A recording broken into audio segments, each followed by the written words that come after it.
বাসন্তীতে আবারও অস্ত্রের ভান্ডারের খোঁজ মিলল। কুমড়োখালী ও পেটুয়াখালীতে এসটিএফ এর তল্লাশি, উদ্ধার করা হয়েছে 14টি আগ্নেয়াস্ত্র, 95 রাউন্ড গুলি এবং আগ্নেয়াস্ত্র উদ্ধারে ইতিমধ্যেই গ্রেফতার করা হয়েছে দুজনকে। বাসন্তীতে আবারও অস্ত্রের ভান্ডারের খোঁজ মিলল। কুমড়োখালী এবং পেটুয়াখালী, সেখানে এসটিএফ তল্লাশি চালায়। তারপরে দেখা যায় যে উদ্ধার করা হয়েছে 14টি আগ্নেয়াস্ত্র, তারই সঙ্গে 95 রাউন্ড গুলি। আর আগ্নেয়াস্ত্র উদ্ধারে জালে দুজন। ধৃত জাফর শেখ ও শওকত গায়েন তৃণমূল কর্মী বলেই অভিযোগ। যাদের ইতিমধ্যেই গ্রেফতার করা হয়েছে তারা তৃণমূল কর্মী বলে অভিযোগ। এসটিএফ তল্লাশি চালায় কুমড়োখালী এবং পেটুয়াখালীতে। তল্লাশিতে 14টি আগ্নেয়াস্ত্র, 95 রাউন্ড গুলি উদ্ধার করা হয়েছে। আগ্নেয়াস্ত্র উদ্ধারে জালে 2। ধৃত জাফর শেখ এবং শওকত গায়েন তৃণমূল কর্মী বলে অভিযোগ। বাসন্তীতে আবারও অস্ত্রের ভান্ডারের খোঁজ মিলল। আমাদের সঙ্গে অনুপ রয়েছেন প্রতিনিধি। অনুপ, এই অস্ত্রের ভান্ডারের খোঁজ কিভাবে পেল এসটিএফ, এবং এই যে এত বিপুল পরিমাণে অস্ত্র উদ্ধার করা হয়েছে, তা সেই অস্ত্র ওখানে কেন রাখা হয়েছিল, এখনো পর্যন্ত আর কি কি তথ্য পাওয়া যাচ্ছে? দেখো, শনিবার ভোর রাতে বাসন্তী চড়াবিটা গ্রাম পঞ্চায়েতের 8 নম্বর কুমড়োখালী ও পেটুয়াখালী এলাকায় তল্লাশি চালায় এসটিএফ এবং রাজ্য পুলিশের, এসটিএফ এবং বাসন্তী থানার পুলিশ। সেই ঘটনায় পুলিশ সূত্র মারফত যে খবরটি পাওয়া যাচ্ছে, 14টি আগ্নেয়াস্ত্র ও 95 রাউন্ড গুলি উদ্ধার করেছে। এই ঘটনায় শওকত গায়েন ও জাফর শেখকে কিন্তু গ্রেপ্তার করেছে এসটিএফ। সূত্রের খবর, ধৃতরা দুজনেই কিন্তু তৃণমূল কংগ্রেসের সক্রিয় কর্মী। এসটিএফ এর সূত্রে জানা গেছে, ধৃত জাফর শেখের বাড়ি বাসন্তী পেটুয়াখালী এলাকায় এবং শওকত গায়েনের বাড়ি শিমুলতলা এলাকায়। কয়েকদিন আগে চড়াবিদ্যা গ্রামে পঞ্চায়েতের প্রধান স্বামী রমজান মোল্লাকে গ্রেপ্তার করে এসটিএফ। তাকে জিজ্ঞাসাবাদ করে বাসন্তী সন্দেশখালীর বিভিন্ন জায়গা থেকে ইতিমধ্যে প্রচুর আগ্নেয়াস্ত্র উদ্ধার করেছে পুলিশ। এই দিন ভোরে রমজানকে সাথে নিয়ে এসটিএফ তল্লাশি অভিযান শুরু করেছে। সূত্রের খবর, রমজান এই এলাকায় অস্ত্র কারবারের মূল চক্রী। তাকে নিজেদের হেফাজতে নিয়ে একের পর এক জায়গায় তল্লাশি চালিয়ে উদ্ধার হচ্ছে এই আগ্নেয়াস্ত্র। এই ঘটনায় তাদের কাছে যে আগ্নেয়াস্ত্র উদ্ধার করা হয়েছে তাদেরকে ইতিমধ্যে নিয়ে যাওয়া হয়েছে। তাদেরকে আরো জিজ্ঞাসাবাদ করা হবে, আদালতে তোলা হবে, তাদের নিজেদের হেফাজতে নেওয়া হবে, হেফাজতে নিয়ে জিজ্ঞাসাবাদ করা হবে। এর সঙ্গে আর কারা কারা জড়িত, আর কোথায় আগ্নেয়াস্ত্র দেওয়া হয়েছে বা কারা এর সঙ্গে আরো যুক্ত রয়েছে, কোথায় কোথায় বিক্রি করা হয়েছে বা কোথায় কোথায় পাঠানো হয়েছে, কিন্তু তার সব তদন্ত শুরু করছে একদিকে এসটিএফ, অন্যদিকে বাসন্তী থানার পুলিশ। বেশ, ধন্যবাদ অনুপ। 20 জুন ভোর 3 ঘটিকায় 8 নম্বর কুমড়োখালী থেকে এসটিএফ আধিকারিকগণ রমজান মোল্লাকে সাথে নিয়ে জাফর শেখের বাড়ি থেকে আগ্নেয়াস্ত্র, বিদেশি মেশিন উদ্ধার করল। এটাই প্রমাণ করে বিগত 15 বছর তৃণমূল কংগ্রেসের শাসন ব্যবস্থায় এই শাহজাহান শেখের মদতে, শওকত মোল্লার মদতে আজকের বাসন্তী বিধানসভার সর্বত্রই বন্দুক, আগ্নেয়াস্ত্র, বিদেশি মেশিন আজকের ভরে গিয়েছে। বাসন্তীতে আবারও অস্ত্রের ভান্ডারের খোঁজ মিলল। উদ্ধার করা হয়েছে 14টি আগ্নেয়াস্ত্র এবং 95 রাউন্ড গুলি, এবং এই অস্ত্র উদ্ধারের পর জালে, পুলিশের জালে দুজন। আমরা দেখেছিলাম এর আগেও বিভিন্ন জায়গাতে অস্ত্র উদ্ধার করা হয়েছিল। ক্যানিং এর ছবি আপনাদের দেখাবো। ক্যানিং এও এর আগে অস্ত্র উদ্ধার করা হয়েছিল। 16 জুন 2026 বাসন্তী ক্যানিং এ বিপুল পরিমাণ অস্ত্র উদ্ধার করা হয়েছিল। দেখুন সেই ছবি। দক্ষিণ 24 পরগনা যেন অস্ত্রের ভান্ডার। 16 জুন 2026 ক্যানিং এ এতগুলো অস্ত্র উদ্ধার। তারই পাশাপাশি আপনাদের দেখাবো সন্দেশখালীর ছবি। সন্দেশখালীতে অস্ত্র উদ্ধার হয়েছিল 11 জুন। দেখুন, এতগুলো অস্ত্র পুকুর থেকে উদ্ধার করা হয়েছিল। এই বিপুল পরিমাণ অস্ত্র উদ্ধার করা হয়েছিল পুকুর থেকে। সন্দেশখালীর ছবি আপনাদের দেখাচ্ছি। 2026-এর 11 জুন এই এতগুলো অস্ত্র উদ্ধার করা হয়েছিল সন্দেশখালীতে পুকুর থেকে। অস্ত্র উদ্ধার হয়েছিল গোসাবা থেকেও। 14 জুন 2026 আগ্নেয়াস্ত্র উদ্ধার করা হয়েছিল গোসাবা থেকে। দক্ষিণ 24 পরগনার বিভিন্ন জায়গায় এভাবেই অস্ত্রের ভান্ডারের খোঁজ পাওয়া যাচ্ছিল। আমরা বিগত কয়েকদিন থেকেই দেখছি অস্ত্র উদ্ধার করা হচ্ছে। এখন দেখাচ্ছি 14 জুন 2026-এর ছবি। আর এরপর দেখাবো জীবনতলার ছবি। জীবনতলাতেও অস্ত্র উদ্ধার করা হয়েছিল। 17 জুনের ছবি দেখাচ্ছি আপনাদের। 17 জুন জীবনতলা থেকে উদ্ধার করা হয়েছিল অস্ত্র, আর আজ বাসন্তী থেকে বিপুল পরিমাণ অস্ত্রের খোঁজ মিলল, যেখানে এসটিএফ তল্লাশি চালিয়ে 14টি আগ্নেয়াস্ত্র এবং 95 রাউন্ড গুলি উদ্ধার করেছিল। ইতিমধ্যেই আগ্নেয়াস্ত্র উদ্ধারে জালে 2 ধৃত জাফর শেখ এবং শওকত গায়েন তৃণমূল কর্মী বলেই অভিযোগ। সম্প্রতি গ্রেফতার করা হয়েছিল তৃণমূলের চড়াবিদ্যা পঞ্চায়েতের প্রধানকে, আর তাঁকে জেরা করেই এই বিপুল পরিমাণ অস্ত্র উদ্ধার করা হয়েছে।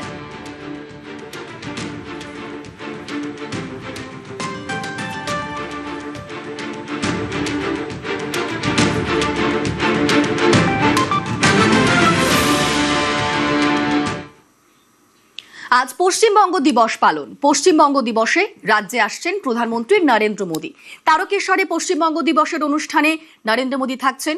তারকেশ্বর থেকে কৃষক কল্যাণ সহ একাধিক প্রকল্পের সূচনা তিনি করবেন। বাঙালির লড়াইয়ের যে দিন, সেই দিনেই তারকেশ্বরে প্রধানমন্ত্রী আসছেন। আজ 3:30-র সময় তিনি তারকেশ্বর পৌঁছবেন। তারপর তার ঠাসা কর্মসূচি রয়েছে আজকে। এই মুহূর্তে আমাদের সঙ্গে সরাসরি সুস্মিতা রয়েছেন, প্রতিনিধি সুস্মিতা। আমরা দেখলাম রাজ্যে পালা বদলের পর এই প্রথমবার সরকারিভাবে পশ্চিমবঙ্গ দিবস উদযাপন হচ্ছে এবং আজ তারকেশ্বরে প্রধানমন্ত্রী আসছেন। তারকেশ্বরে পৌঁছানোর পর কি কি কর্মসূচি রয়েছে প্রধানমন্ত্রীর? প্রধানমন্ত্রী নরেন্দ্র মোদী তিনি আজ বিকেল 3:30 নাগাদ তারকেশ্বরের ভূমিতে পদার্পণ করবেন এবং তারপরেই তার 2টি কর্মসূচি মূলত আজ এই তারকেশ্বরের বাউনার পার মাঠ এলাকা, সেই মাঠ এলাকায় রয়েছে। বাউনার পার মাঠের প্রস্তুতি এই মুহূর্তে একেবারেই সারা, তার কারণ এখানে 2টি মঞ্চ হয়েছে, একটি সরকারি অনুষ্ঠানের মঞ্চ এবং অপরটি পশ্চিমবঙ্গ দিবস উদযাপনের যে জনসভা মঞ্চ, সেই জনসভা মঞ্চ। আমরা এর আগেও ভোটের আগে বা নির্বাচনের আগে ভোট প্রচার চলাকালীন প্রধানমন্ত্রী নরেন্দ্র মোদীর প্রচার সভাতেও দেখেছি যে প্রত্যেকটি সভাতেই একটি করে সরকারি মঞ্চ, যেখান থেকে একাধিক সরকারি প্রকল্পের উদ্বোধন করেন প্রধানমন্ত্রী। রেল থেকে আরম্ভ করে কৃষি বিভাগ, বিভিন্ন বিষয়ে তিনি উদ্বোধন করেন। আজও একই রকম ভাবে কৃষক সম্মান নিধি থেকে আরম্ভ করে রেল প্রকল্পের উদ্বোধন করবেন, কেন্দ্রীয় একাধিক প্রকল্পের উদ্বোধন করবেন সরকারি অনুষ্ঠানের মঞ্চ থেকে। তারপরেই প্রধানমন্ত্রী আমার পিছনে যে মঞ্চ দেখতে পাচ্ছ সুবিশাল, সেই মঞ্চে এসে উপস্থিত হবেন এবং সেই মঞ্চ থেকে প্রধানমন্ত্রী নরেন্দ্র মোদী মূলত আজকের দিনের মাহাত্ম্য, সেই মাহাত্ম্য তুলে ধরবেন। মঞ্চের ছবি এবং মঞ্চের পেছনের যে এলইডি স্ক্রিন, সেই স্ক্রিনের ছবি একেবারে স্পষ্ট, তার কারণ শ্যামাপ্রসাদ মুখোপাধ্যায়, যাকে সম্মান জানিয়ে, যার কৃতিত্বতেই আজকের এই দিন 20 জুন পশ্চিমবঙ্গ দিবস, পশ্চিমবঙ্গের এ রাজ্যের জন্ম দিবস হিসেবে পালন করা হচ্ছে। পশ্চিমবঙ্গ সরকার এবং বঙ্গ বিজেপির তরফ থেকে সেই পশ্চিমবঙ্গ উদযাপনের মঞ্চ, যেখানে প্রধানমন্ত্রী নরেন্দ্র মোদী থেকে আরম্ভ করে শ্যামাপ্রসাদ মুখোপাধ্যায়, শুভেন্দু অধিকারী এবং ভারত সেবা সংঘের মহারাজ মহারিষি, তিনি তার ছবিও রয়েছে। এবং আজকের দিনের মাহাত্ম্য বা গুরুত্ব যদি ধরা যায়, তাহলে ফিরে যেতে হয় 1947-এর 20 জুন।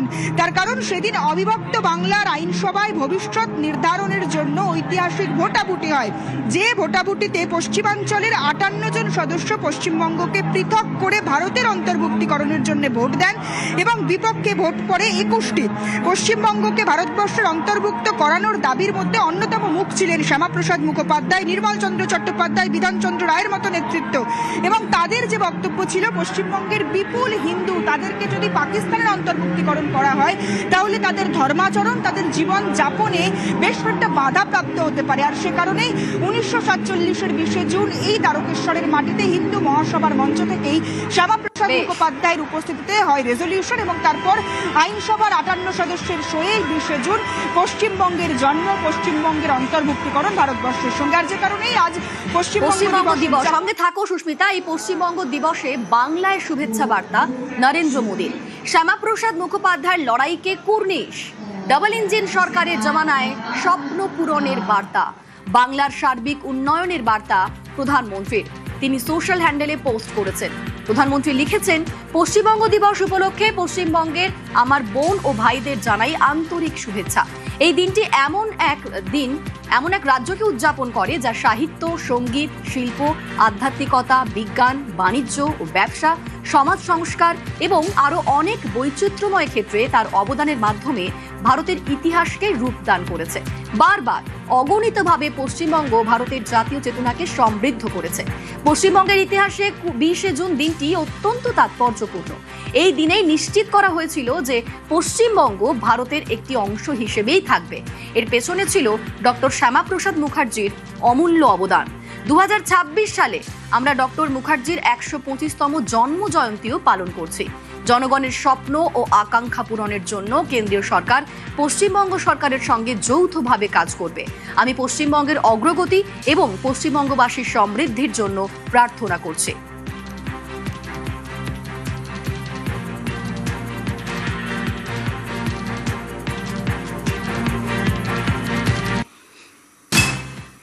পশ্চিমবঙ্গ দিবসে রাজ্যে আসছেন প্রধানমন্ত্রী নরেন্দ্র মোদী এবং আজকের কর্মসূচির পর আগামীকাল রেড রোডে যোগ দিবসের অনুষ্ঠান। আগামীকাল আন্তর্জাতিক যোগ দিবস, সেদিন সকাল থেকেই রেড রোডে অনুষ্ঠান রয়েছে। সেই অনুষ্ঠানে থাকবেন প্রধানমন্ত্রী নরেন্দ্র মোদী এবং পরে গার্ডেন রিচে শ্যামাপ্রসাদ মুখোপাধ্যায় বন্দরে মোদী। আগামীকাল রেড রোডে অনুষ্ঠান রয়েছে। আমাদের সঙ্গে সরাসরি সুস্মিতা রয়েছেন প্রতিনিধি। সুস্মিতা, আগামীকাল রেড রোডে অনুষ্ঠান রয়েছে, একেবারে রেড রোড সাজো সাজো রব। কালকে সকাল কখন থেকে অনুষ্ঠান শুরু হবে এবং তারপর কি কি কর্মসূচি মোদির রয়েছে? দেখো, আগামীকাল রেড রোডে প্রধানমন্ত্রীর যোগা দিবস। সকাল 6:30 থেকে 7:15 পর্যন্ত যোগাভ্যাস করবেন প্রধানমন্ত্রী। কিন্তু এই মুহূর্তে তারকেশ্বরের মাটি অত্যন্ত গুরুত্বপূর্ণ। কথা বলবো সরাসরি তারকেশ্বরের বিধায়ক সেন্তু পান রয়েছেন। তারকেশ্বরের মাটিতে প্রধানমন্ত্রী, আজ পশ্চিমবঙ্গ দিবস, আগামীকাল যোগ দিবস, কতটা রাজনৈতিকভাবে তাৎপর্যপূর্ণ? আমি সৌভাগ্যবান যে মাটি থেকে আমি নির্বাচিত হয়ে বিধানসভায় গিয়েছি। সেই মাটি থেকেই সিদ্ধান্ত হয়েছিল যে এই বিধানসভাটা ভারতবর্ষের অংশ হবে। আমরা যাতে গর্ব করে বলতে পারি আমরা গর্বিত ভারতবাসী। আমি যে মাটিতে রয়েছি সেই মাটিতেই দেবাদিদেব মহাদেব বাবা তারকনাথ রয়েছেন। ওনার আশীর্বাদেই আজকে এই প্রোগ্রামটা আমি সাহসিকতার সঙ্গে আমি সফল করতে পারছি। এবং আজকে যে মানুষ আসছেন, প্রায় 3 লাখ মানুষ, প্রায় 1 থেকে 1.5 লাখের মানুষের জন্য সোফা উইথ চেয়ার, আর 1 লাখ মানুষের জন্য চেয়ার, এই ব্যবস্থা হয়েছে। এবং মঞ্চের যে ক্যাপাসিটি সেটা আপনি দেখেছেন। মঞ্চে শুধু 3 জন ব্যক্তি থাকবেন। আমাদের দেশের যশস্বী প্রধানমন্ত্রী নরেন্দ্র মোদীজি উনি থাকবেন, আমাদের রাজ্যের সবার প্রিয় মুখ্যমন্ত্রী শুভেন্দু অধিকারী মহাশয় থাকবেন এবং আমাদের রাজ্যের গভর্নর তিনি থাকবেন। আমরা সবাই কোথায় থাকবো? আমরা সবাই সৈনিক হিসাবে আমরা কাজ করব এবং যে মাঠ ছিল সেই মাঠে যেভাবে তৈরি করা হয়েছে আপনি দেখতে পাবেন। পশ্চিমবঙ্গ দিবসে রাজ্যে প্রধানমন্ত্রী নরেন্দ্র মোদী এবং আজ 3:30টার সময় তারকেশ্বরে পৌঁছবেন প্রধানমন্ত্রী। তারপর তার ঠাসা কর্মসূচি রয়েছে। একদিকে রয়েছে সরকারি মঞ্চ, যেখানে সরকারি প্রকল্পেও তিনি তুলে দেবেন সাধারণ মানুষের হাতে। তারই পাশাপাশি পশ্চিমবঙ্গ দিবস উদযাপনের রীতিমতো এই মুহূর্তে সাজো সাজো রব তারকেশ্বরে। আর তারকেশ্বর থেকেই কৃষকদের অ্যাকাউন্টে 19,000 কোটি, বাংলায় প্রধানমন্ত্রী কিষাণ সম্মান নিধি যোজনার সূচনা আজকেই। প্রধানমন্ত্রী কিষাণ সম্মান নিধি যোজনার 23তম কিস্তির টাকা সরাসরি কৃষকদের অ্যাকাউন্টে টাকা ঢুকে যাবে, যে টাকার পরিমাণ 18,880 কোটি টাকা ঢুকবে সরাসরি কৃষকদের অ্যাকাউন্টে। আজকের যে মঞ্চ, তারকেশ্বরের যে মঞ্চ, সেখান থেকেই এই যোজনার উদ্বোধন হবে। কৃষকদের অ্যাকাউন্টে 19,000 কোটি টাকা ঢুকবে। বাংলায় প্রধানমন্ত্রী কিষাণ সম্মান নিধি যোজনার সূচনা হবে আজকেই। তারকেশ্বরে এই মুহূর্তে সাজো সাজো রব। আজ সকাল থেকেই প্রচুর মানুষ সেখানে এসেছেন। অবশ্যই কৃষকরা তাদের আনন্দ, তারা খুশিতে রয়েছেন, কারণ আজকে এই যোজনার টাকা তারা পাবেন। প্রায় 10 কোটি কৃষকের অ্যাকাউন্টে টাকা ট্রান্সফার। আজ ট্রান্সফার হবে কিস্তির 2,000 টাকা। বাংলার কৃষকরা মোট 907 কোটি টাকা পাবেন। যোজনায় লাভবান হবেন বাংলার 46 লক্ষ কৃষক।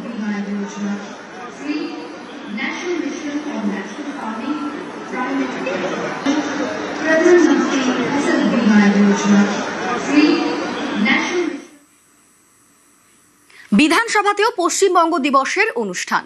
ছিলেন বিধানসভার অধ্যক্ষ রথীন্দ্র বোস, মন্ত্রী তাপস রায়, শঙ্কর ঘোষ, দীপক বর্মন, শারদত্ত মুখার্জি, মুখ্য সচেতক অম্লান ভাদুরী। আপনাদের দেখাচ্ছি বিধানসভার ছবি, যেখানে আজ পশ্চিমবঙ্গ দিবস উদযাপন। সেখানে বিধানসভার অধ্যক্ষ যেমন ছিলেন, তারই সঙ্গে ছিলেন মন্ত্রী তাপস রায়, শঙ্কর ঘোষ, দীপক বর্মন, শারদত্ত মুখার্জি, মুখ্য সচেতক অম্লান ভাদুরী তিনিও ছিলেন। প্রতিকৃতিতে মাল্যদান করার জন্য মাননীয় মন্ত্রী শ্রী তাপস রায়, মাননীয় মন্ত্রী এবং বিশিষ্ট অতিথিরা আছেন, সবাই একে একে এসে ডক্টর শ্যামাপ্রসাদ মুখোপাধ্যায়ের প্রতিকৃতিতে মাল্যদান করুন। আগে হতো না, মানে আগে করতে দেওয়া হতো না। কেন্দ্রের বিগত দিনের যে সরকার ছিল, অন্যান্য রাজনৈতিক দলের সরকার এবং পশ্চিম বাংলাতেও দশকের পর দশক ধরে মানুষকে বিভ্রান্ত করেছে এবং ইতিহাস বিকৃত করেছে। মানুষকে যে সঠিক ইতিহাসটা বুঝতে দেয়নি, সেটা একেবারেই তাদের সংকীর্ণ রাজনীতির জন্য এবং তুষ্টিকরণের জন্য। 20শে জুনই 1947-এর এই বিভাজন হয়েছিল। ইতিহাস ভুলিয়ে দেওয়া এবং বিকৃত করা এই বিগত সরকার, তারা হঠাৎ একটা সামাজিক দিনকে, বাঙালিদের ক্যালেন্ডারের প্রথম দিনটাকে, হালখাতার দিনটাকে কি করে পশ্চিমবঙ্গ দিবস এরা করলো। অনেক রক্ত, অনেক প্রাণের বিনিময় কিন্তু এই 20শে জুন এবং ডাইরেক্ট অ্যাকশন ডে। তদানীন্তন প্রশাসন এবং সরকারকে কন্ডেম করে যে রিপোর্ট ইস্টার্ন কমান্ড দিয়েছিল, সেগুলো তো দলিল।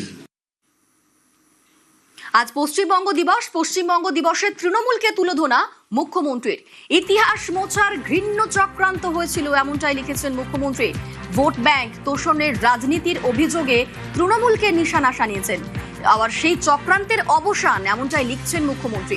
ঐতিহাসিক ভুলকে সংশোধন করেছে সরকার। পশ্চিমবঙ্গ দিবসে রাজ্যবাসীকে শুভেচ্ছা শুভেন্দু অধিকারীর।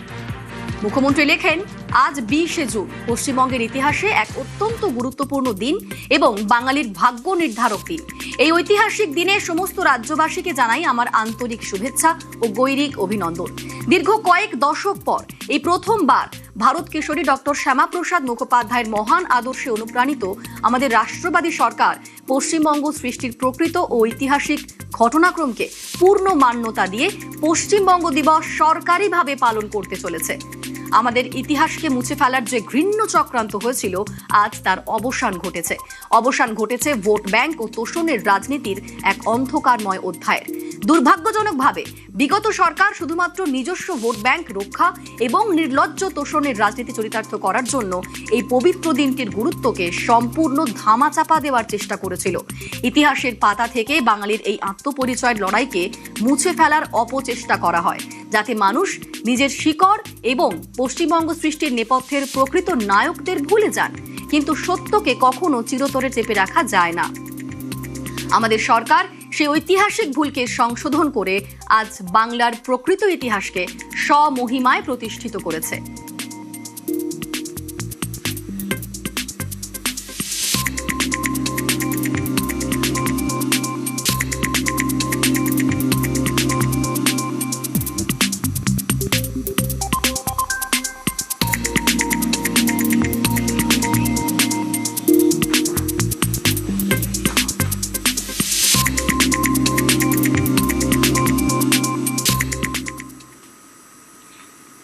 আর এবার সল্টলেকের ছবি দেখাবো আপনাদের। সল্টলেকে বিজেপির পার্টি অফিসে পশ্চিমবঙ্গ দিবস পালন। বিজেপির পার্টি অফিসে পশ্চিমবঙ্গ দিবসে সুকান্ত মজুমদার। বিজেপির পার্টি অফিসে পশ্চিমবঙ্গ দিবস পালন, যেখানে ছিলেন সুকান্ত মজুমদার।